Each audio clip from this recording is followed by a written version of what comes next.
just 2 weeks behind Knox Johnson, who continued eastwards for another lap of the Southern Ocean to save my soul, as he put it.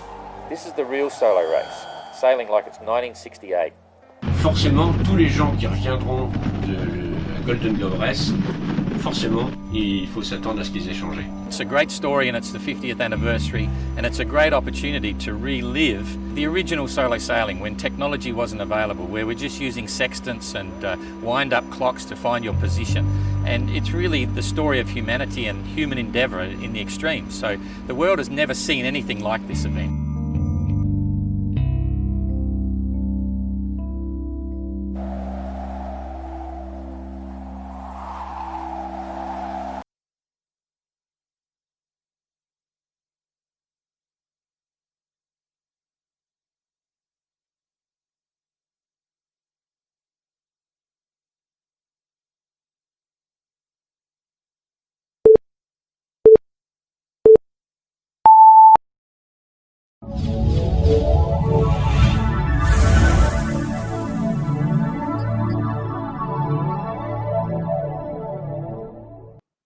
Well, keep your fingers crossed. We're here, and I'm hoping we can stay on air because we have an intermittent internet link at the moment. I'm using a little airbox thing here, which is an orange doodah, one of these gizmos, and for some reason it keeps dropping out. But anyway, we're working on it, and we have a new plan for next week. So sorry about missing it. Last 2 days ago, Kirsten won't be able to make it now. She was on standby for the last one, but unfortunately, now she's got to work and not able to get back for this one. But she will be here for the big interview next week, so that's cool.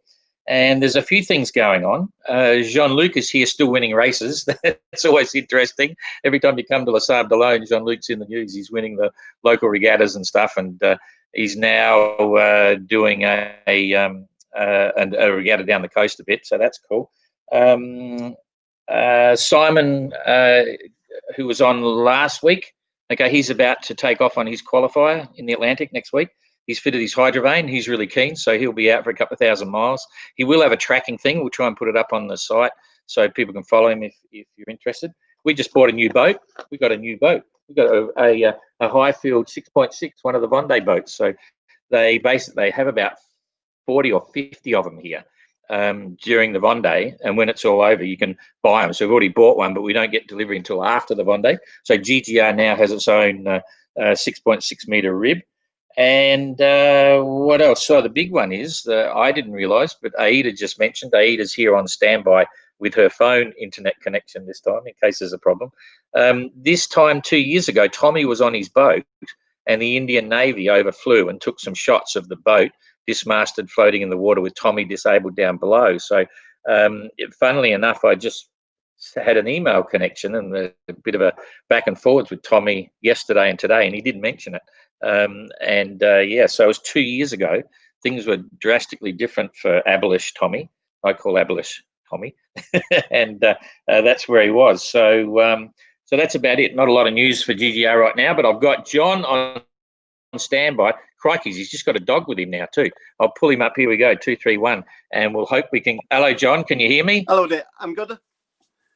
Yes, yep, I can. Good. You got a sea dog with you now. Where are you? What's happening? I'm just dog sitting for a friend for the next hour or two, and I'm on a canal boat, a nice wide beam. So you've upgraded. You know they won't make the GGR rules, right? I was going to tow it because it's got a nice kitchen. Okay. All right. Well, just to tell people, John was on standby last week. Everything was all there ready to go. We'd been talking for 15, 20 minutes. Kirsten had just popped up and everything was set to go. And then bingo, 4 minutes before, just like last time, the week before that, we lost everything. So it was very frustrating. So sorry about that, John. Thanks for coming back again. That's kind of cool. All right. So, there's your sea dog, friend. So tell us what's happening with your boat and where you are and all that sort of stuff. So your boat's not far from you, I believe. No, it's about 500 meters away. We've got the mast on. The roller furler is just going on right now. So I had a choice. I could be there or I could be here. So I chose to be here. Yeah, okay, fair enough. And so you'll be sailing soon, but you just told me, you mentioned before another little drama with your engine. Well, I pulled into the lifting bay and my prop fell off. I put the prop on a few months ago, and You did a good job, eh? It's been working perfectly until I go into the lifting bay to have the forestay taken off, and then it fell off. Yeah, what a bummer. So you're going to buy a new one or what? I think we're gonna try and get the old one out of the water, so we're Right. gonna have to dive in and get it out somehow. Have a dive. Okay. Well, slowly but surely, I'm sure there'll be plenty other hiccups. You've had a few. So let's take it right back to family and stuff, brothers and sisters, where you were born and what got you into sailing, or when did you start sailing? Well, I started sailing about 5 years ago. What it was, I was taking dinghy lessons, and I got a bit bored of people coming onto the boat wanting just to capsize. So I thought, what do I want to do? I don't want to capsize. I want to go further than the lakes. So Yeah. I looked on eBay and I saw my nice little boat, which was Trooper, which is a nice Okay. day. Yeah, I think I got a picture of that here. Is that the one on the wall? it is. Yes. Okay. So you saw this in eBay or On where? eBay On for eBay. Okay. £2,000 in Peterhead in Scotland. Crikey, that looks all right. It's a good looking boat, eh? She How was. big was it? She's 26 foot. Yeah. Okay. Yeah.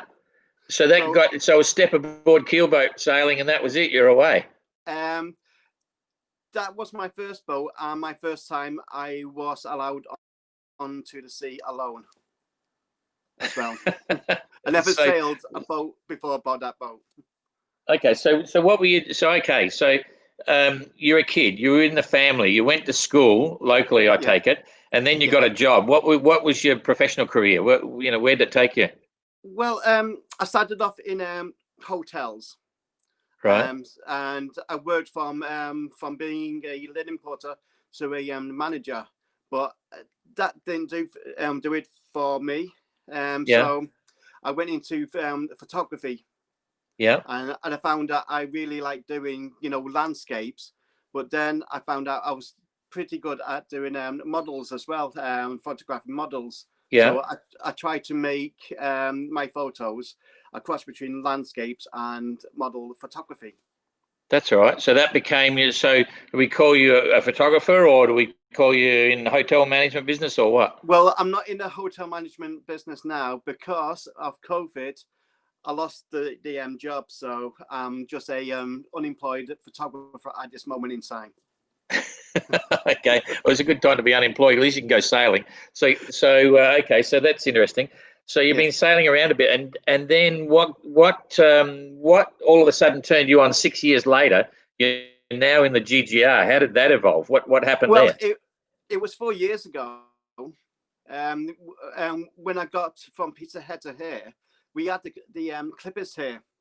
Clipper racing, and I met Barry, and I really, and then I saw on the news about the Golden Globe, and I thought I would really love to do something like that. It's that simple.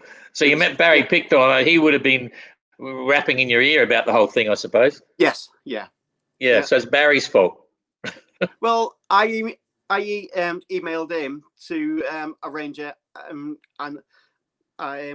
meeting. So we met up and we talked about it. Yeah. Yeah.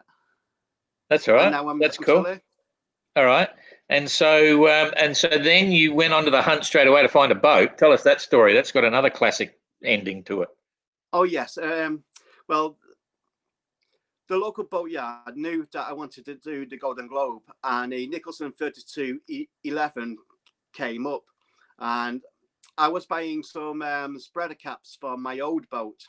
So I went in and asked for spreader caps, and the guy there said, "No, we haven't got any. But didn't you want to do the Golden Globe?" So I said, "Yeah." He goes, "How much would you give me for this boat outside?" And he pointed to a Nicholson. So Yeah. I said about £3,000. How much was it up for sale for? It wasn't. It wasn't up for sale. No. Okay. So I went down to my boat, and then I got a phone call off the boatyard. You can have the boat for £3,000.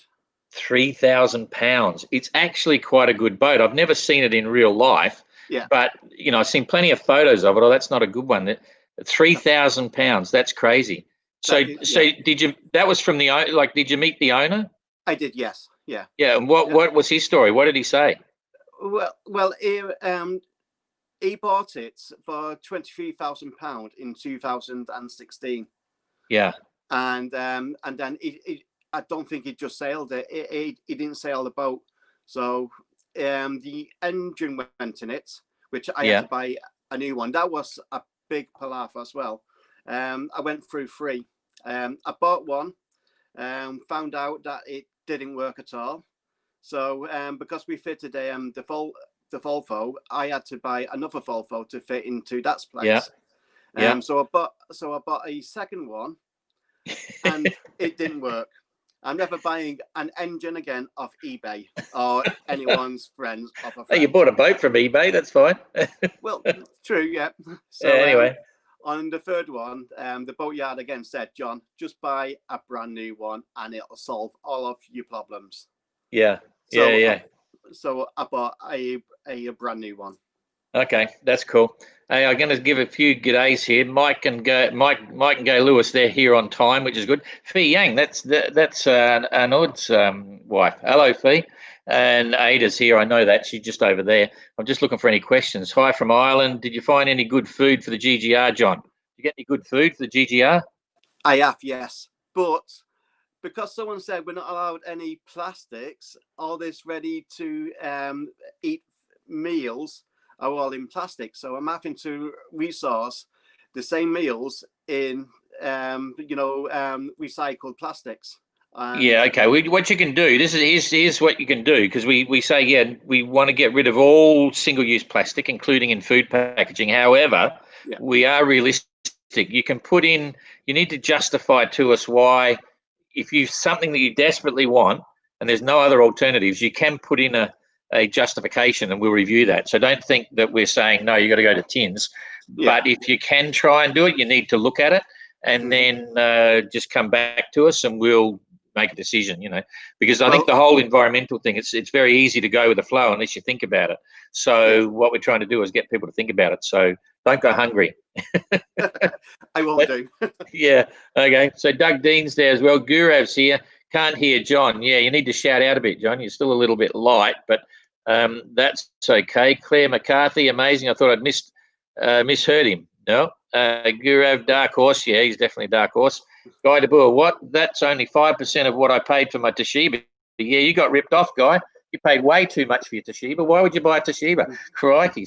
Everyone should be a Nicholson. There's a good story, though. We should have got a Nicholson. I've got the only Nicholson in this race so far, so...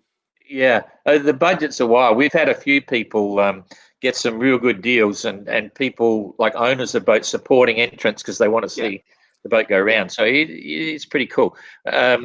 So that's kind of interesting.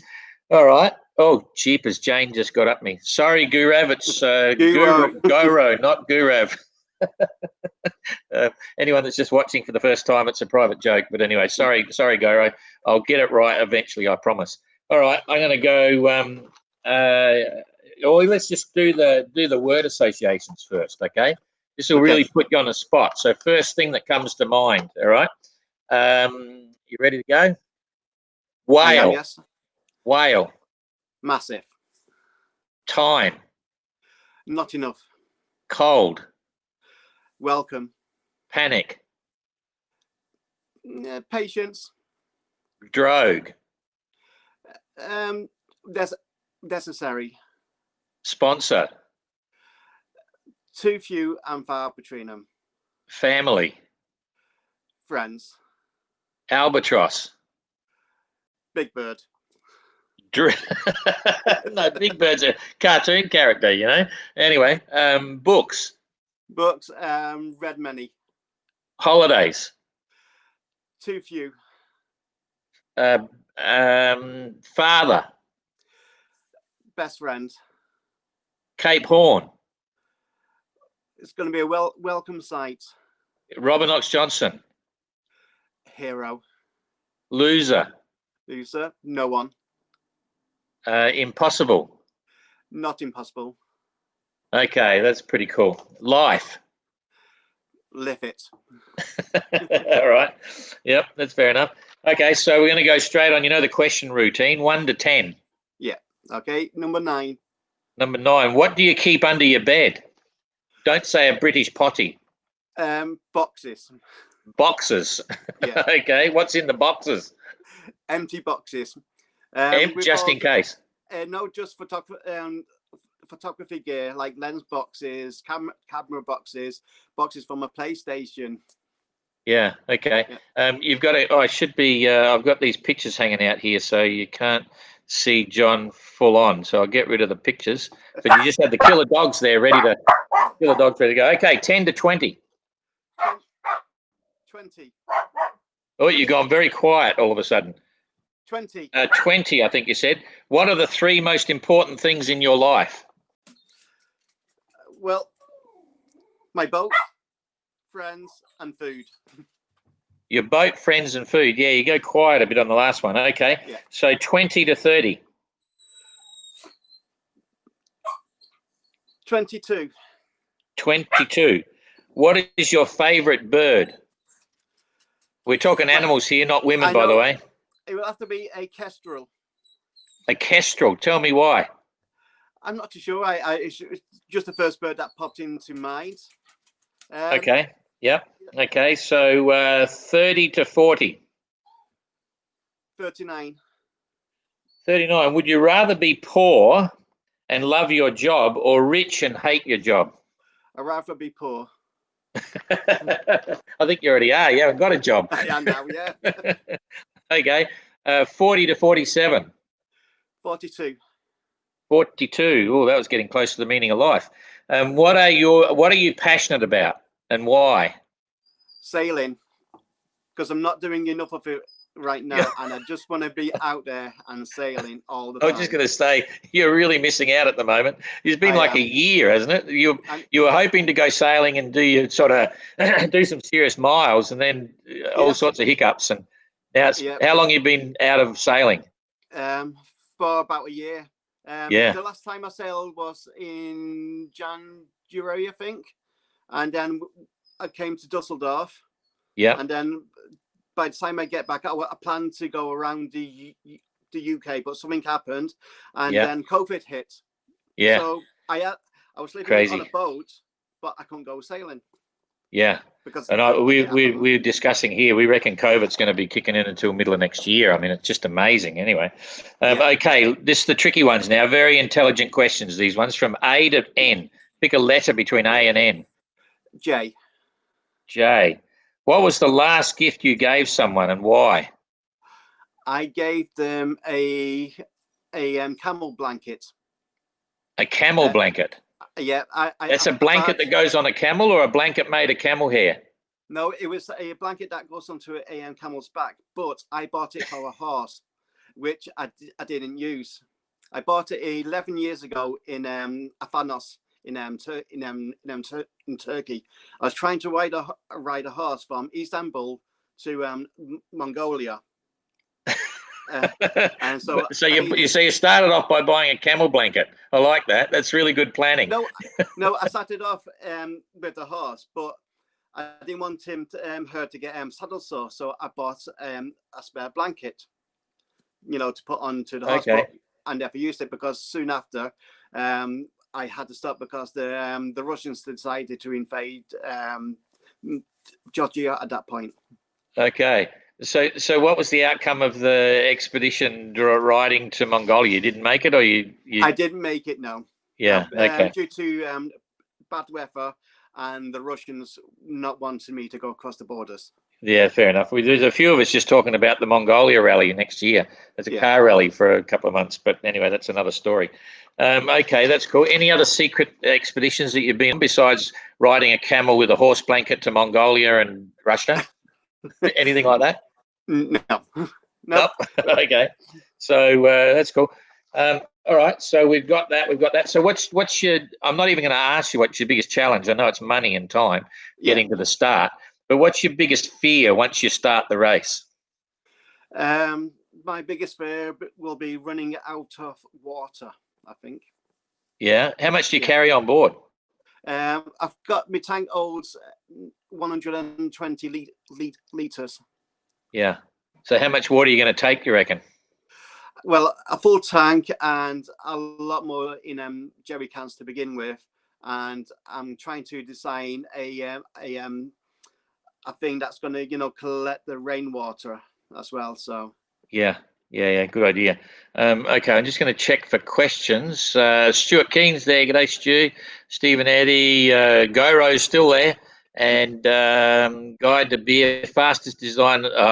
Oh, that's cool. Guy De Beer, John is saying that your boat's the fastest design allowed in the GGR.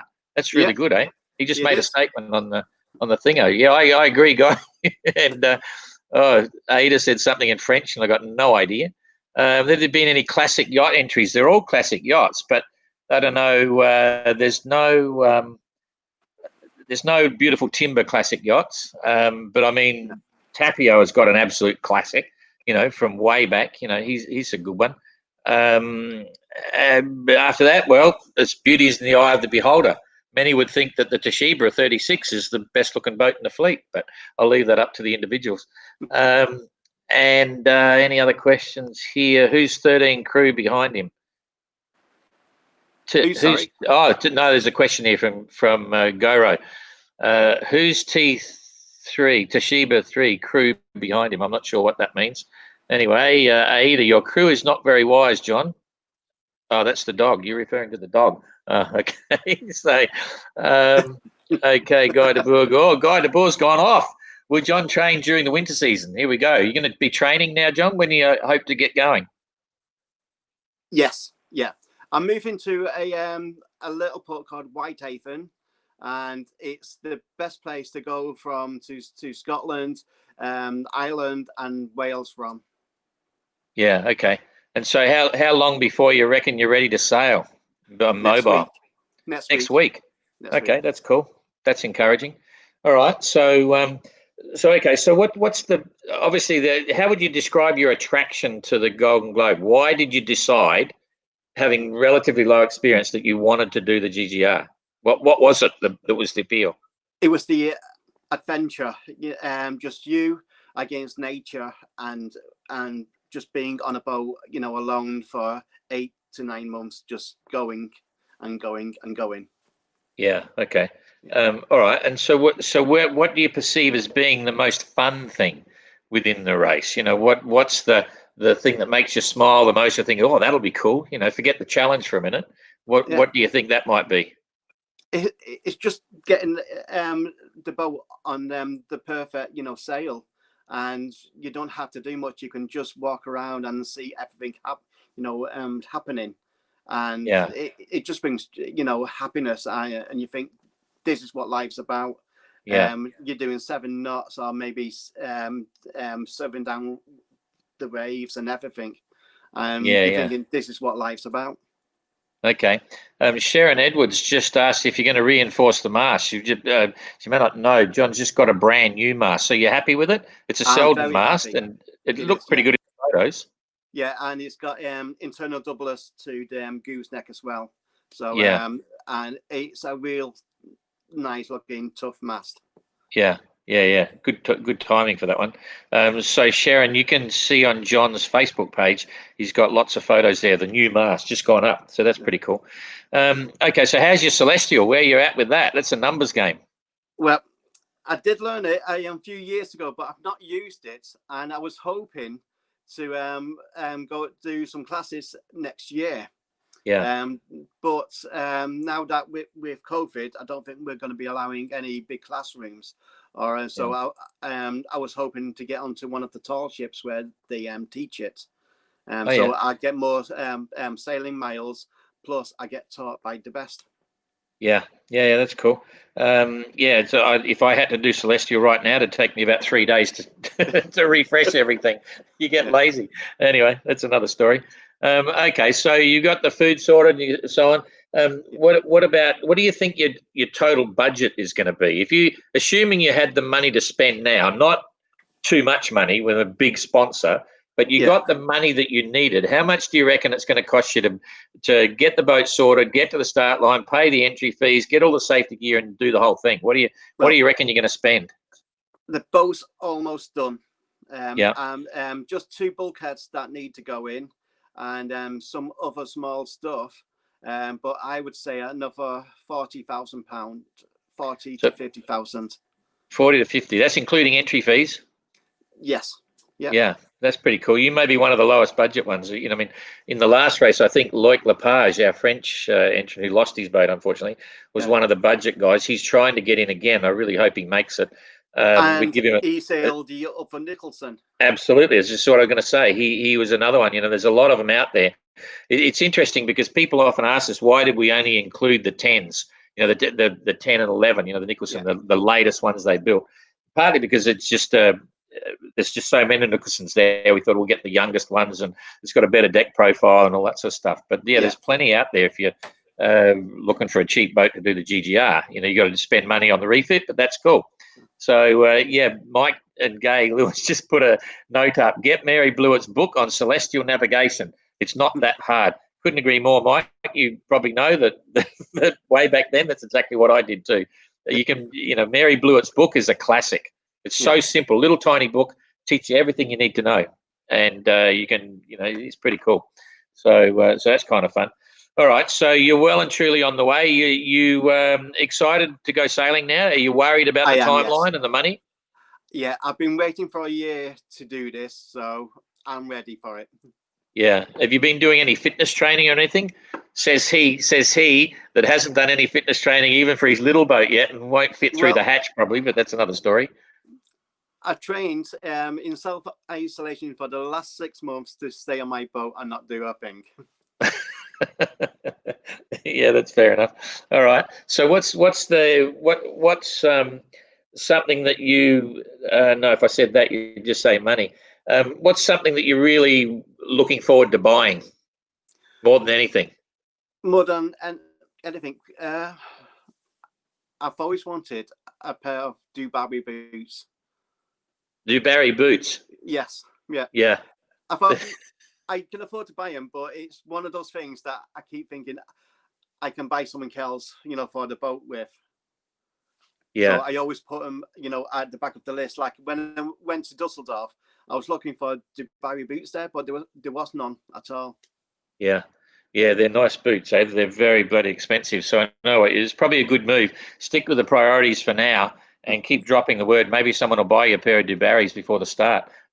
You know, I must admit they're nice boots. Soon. If I was going around, I'd probably be saying the same thing. But they're not cheap, eh? No. Yeah, no, they weren't. Not cheap. I had a choice: Dubarry boots or a boom brake, and so I bought the boom brake when I was in Dusseldorf. Yeah, you bought the Walter boom brake? I did, yes, yeah. Yeah. I wouldn't sail without one. They're fantastic. You know, people don't understand it until you have one. Once you start using it, they're invaluable. So that's pretty cool. Yeah. Okay. Oh, a couple of things before we go. Vendée Globe is happening here right now, and I was speaking to Yannick last night. Yannick Moreau, who's what's his title, Ada? Not the Lord Mayor. Like the Lord Mayor, okay, and they've just printed 100,000 posters for the Vendée Globe, but it's got a bit of an angle this time because we say that the Vendée or Le Sable d'Olonne is the centre of the universe for solo yacht racing, and it is because now there's the Vendée Globe, there's the Golden Globe, and there's the mini transats. You know, they've got the Class 650 minis are based out of here now for the next 3 years. So this poster that's going to be given away to 100,000 people at the Vendée is basically Vendée Globe, Golden Globe, and Class Mini 650, which is pretty cool. So a bit of fun. All right, so I should put this picture up here just to say hi, Kirsten. Thanks for coming the other day. Sorry you couldn't get here this time. It'll be good to see Kirsten next week. She'll talk about her boat. She's still really frustrated trying to get to her boat. She can't. But hopefully that'll be resolved soon. and she's still working flat out on Skip Novak's pelagics and stuff, high latitude sailing and working on boats. Crazy lady, fantastic. Looking forward to her being there. Now, if she was here, John, I would be saying to her, why is she going to beat you in the Golden Globe? And her answer would go something like this. It would go, oh, because he's just a pom, he's just another bloke, right? So having had that response from Kirsten thrown at you, why and how are you going to beat Kirsten in the GGR? I don't know. I'm one of those sailors who just want to get around as quickly as possible. I'm not in a race with many people until we come to the end, and if I can see that I'm in the top 3 or 4, I most probably would get into the race spirit towards the end. Yeah, cool. Okay, yeah, there is a distinct 3 categories there. There's those that are just there, want to get around. There's the ones in the middle, want to get around as fast as they can, and there's those that want to win. So Kirsten would say, yeah, I'm definitely hungry. I want to win, so I'll just tick the box off, wave goodbye to John, and be sailing over the horizon. So that's well, fine. We all know the story about the rabbits and the tortoise. Absolutely. So. Yeah, and that's going to play out here, I think. This is going to be an amazing race to watch, this one. I'm really quite excited, and it's kind of cool to be here to see the boats. But I think there's a bit of that going to play out in this. If they can get the reliability, okay. But if things happen, anyway, I got a bit distracted there. Tim Bishop's online. He's the guy that bought about 400 GGR T-shirts when he was here. They were going cheap, so he's always wearing them. But he just said something and it got pipped. I got to pull it down a bit. Hang on, Tim. Clear horizon is all you need. The calculation you can battle over sitting in a marina.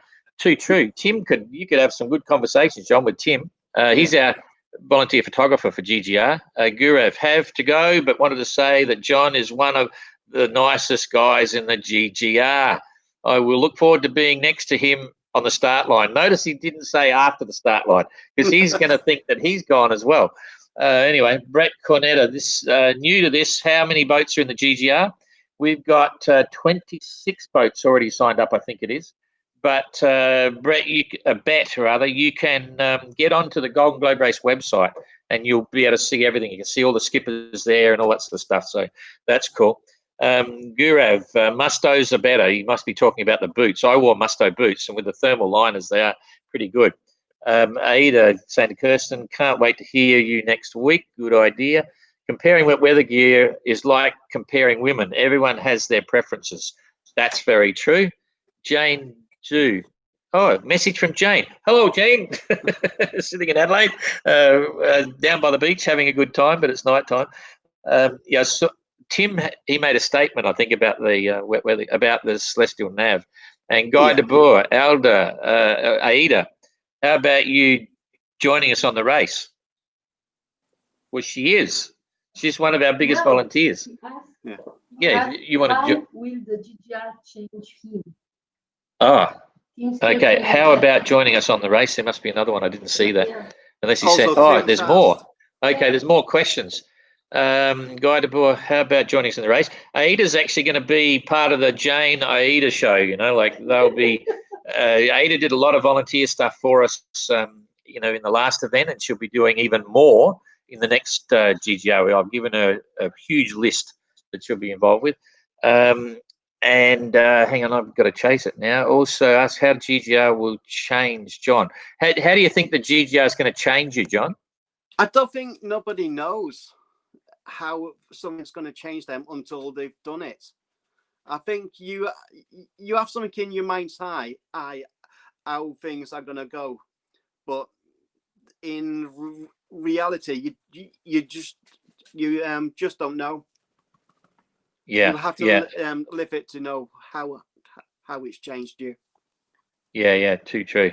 Yeah, no, that's a very valid point.